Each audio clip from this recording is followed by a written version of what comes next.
Lo! By Charles Hoyfort, Part 1, Chapter 11. Upon May 26th, it was told in the newspapers that the mystery of the lights in the sky had been solved. A large imitation airship had come down in Dunstable, and the lights had been upon that. It was an advertising scheme. An automobile manufacturer had been dragging the thing around in England and Wales.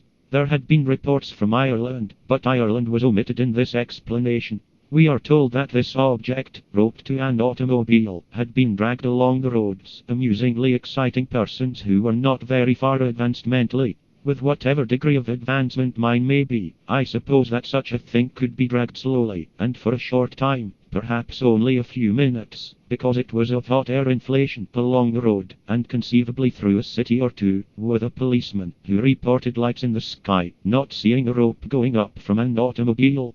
But, with whatever degree of advancement that of mine may be, I do not think of any such successful imposition in about 40 large cities, some of them several hundred miles apart. No one at Dunstable saw or heard the imitation airship come down from the sky. An object, to which was tied a card, upon which was a request to communicate with a London automobile manufacturer in case of accident, was found in the field, morning of May 26th. The explanation, as I want to see it, is that probably the automobile manufacturer took advantage of the interest in lights in the sky, and at night dumped the contrivance into a field, having tied his card to it. If so, this was only one of many occurrences that have been exploited by persons who had a liking, or a use, for publicity.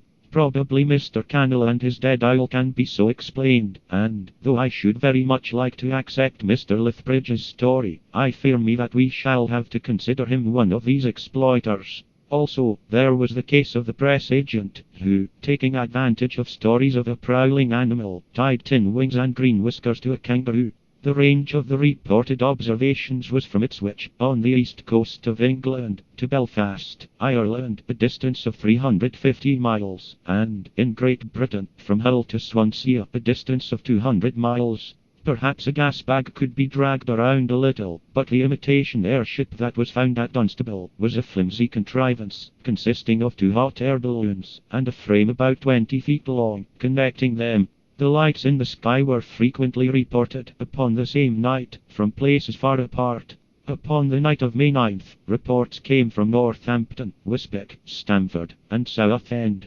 In the Weekly Dispatch, May 23rd, it is pointed out that to be seen at Southend about 11 p.m., and then 20 minutes later, at Stamford, 70 miles away, the object in the sky must have travelled at a rate of 210 miles an hour. The question that comes up is whether, after the finding of the object at Dunstable, or after a commonplace ending of the mystery, lights continued to be seen travelling in the sky. The stoppage was abrupt, or the stoppage of publication of reports was abrupt.